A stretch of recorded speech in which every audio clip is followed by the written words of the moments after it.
Hello. I had the wonderful experience of a piece of my grid floating in, is the best way I can describe it. I've heard you use the word surprise and delight you, and it really, really did. And it was really easy and wonderful. And it was an employer that was basically asking me... Before you go further, yes. We want to insert something. Surprises and delights you in terms of the details, but it will never surprise you in terms of its vibrational content. Because you can't be in a different attitude than it is and have it come. Yes, it was like I ordered pie, but I was like, ooh, this is a really good pie. Yes, and I was really excited about it. And this is the best pie ever. It really... I thought I knew pie. Yes. I thought I knew pie, but this was really, really exceptional pie. And at a really good timing because I was really, really ready for pie. Yes. Could not have been a better rendezvous. Me and pie. It's wonderful, and I keep thinking about the experience of allowing that piece in. And I'm reaching a little bit for how I allowed it in, like what were the components to allow it?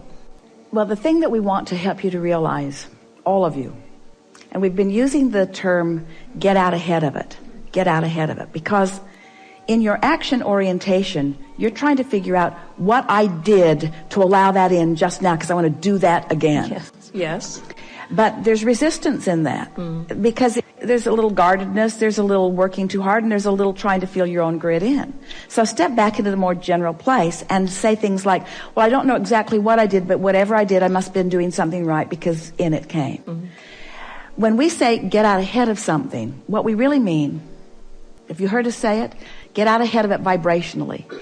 We mean suspend your avid, detailed, chronic attention to the activities of what is and step into more general places of well-being. When you meditate, you're getting out ahead of things vibrationally. When you take time to quiet your mind, you stop any resistance and allows you to get out ahead of things vibrationally. When you do things that feel good to you, when you do something for the sheer pleasure of doing it, you're getting out of a whole lot of things vibrationally. A very dear and new friend to Esther recently invited her to come spend a little time with her.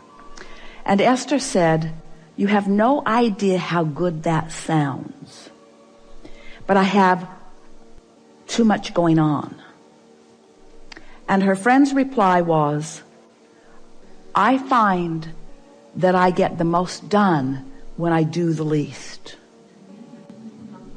And Esther said, "I've heard that somewhere." In other words, getting out ahead of it vibrationally. It's suspending the activity, the trying, the action. Not completely, but just occasionally, and get out ahead of it vibrationally. You've heard us say, get in the vortex and then. We've been offering these words to you in different ways for quite a while.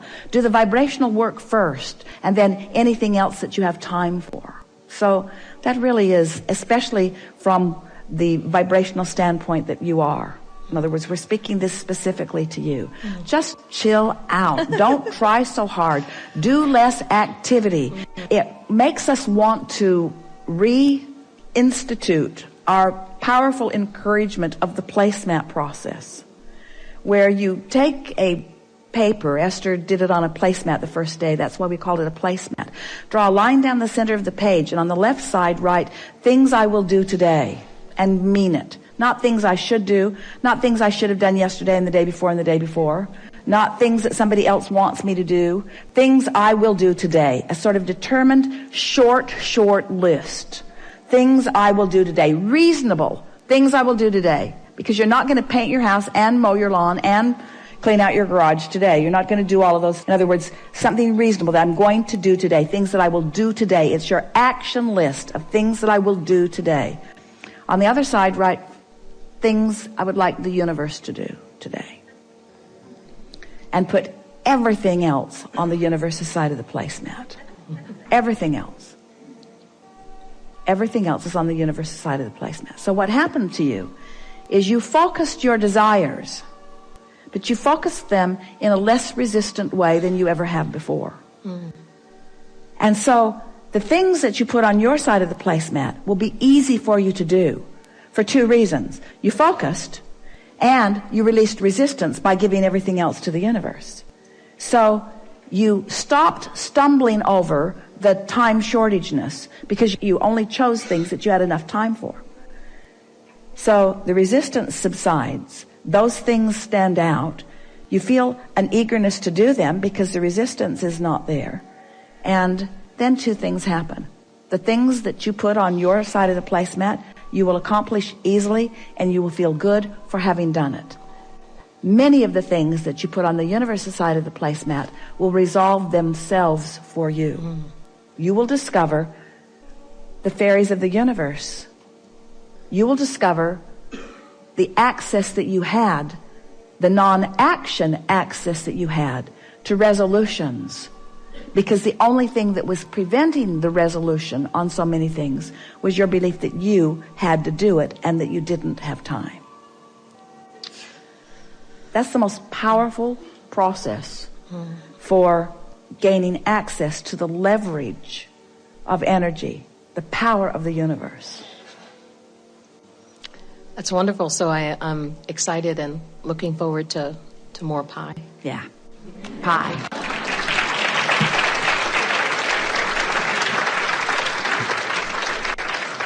I will eat pie today on the universe's side of the placemat. Turn my pie into energy. Let's have pie. Don't you want some pie?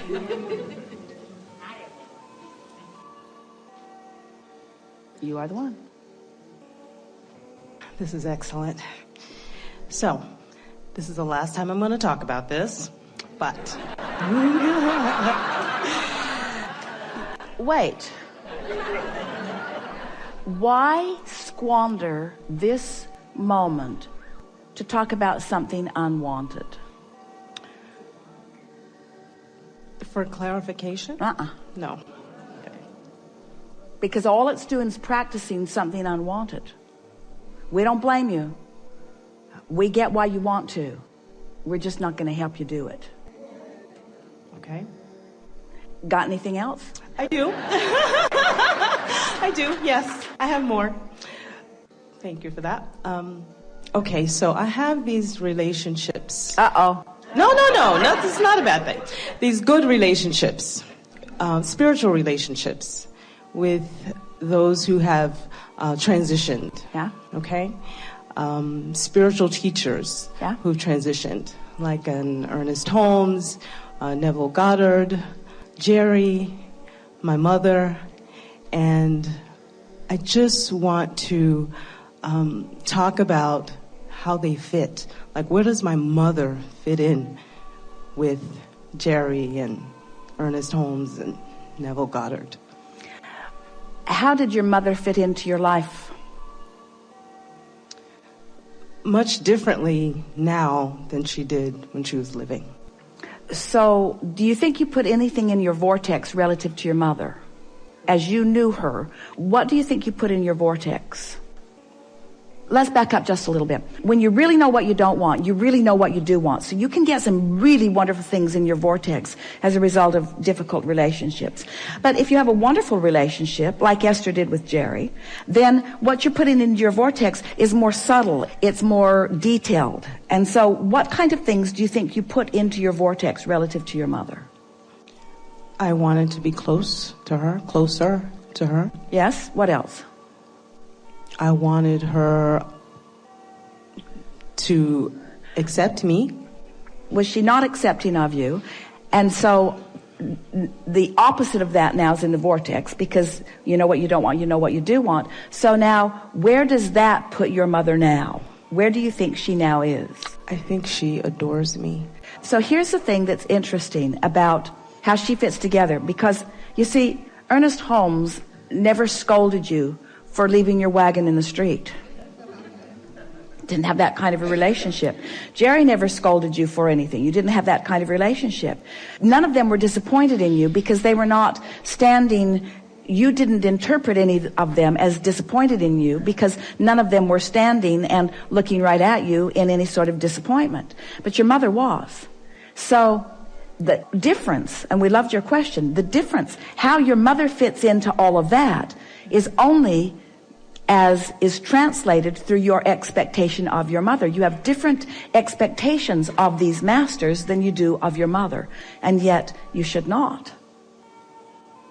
If you will expect of your mother the master as you do of Ernest Holmes the master, now you'll have guidance that will be even more intimately and detailed about you, because there's much more active about your life experience relative to your mother than there was about these other masters that you're talking about. Does that make sense to you? Yes. So how do they fit in? It's how am I fitting them in? How am I fitting them in? Esther had a really powerful renewal of understanding when Jerry made his transition, because she's been receiving Abraham for a long time but never put a face to us. She accepted us as infinite intelligence, as non-physical consciousness, as collective consciousness, as impulse of thought, as emotion and feeling. She accepted us as consciousness, but she never tried to define us in any sort of physical terms. And so it's interesting as she's now trying to figure out how Jerry fits into all of that. And he fits in right where she allows him to fit in. But she has to accept who he is before she can let him fit in. You see what we're getting at? Yes. You're the interpreter of that. Nice to know, isn't it? Perfect. Really good. Thank you so much. Yeah.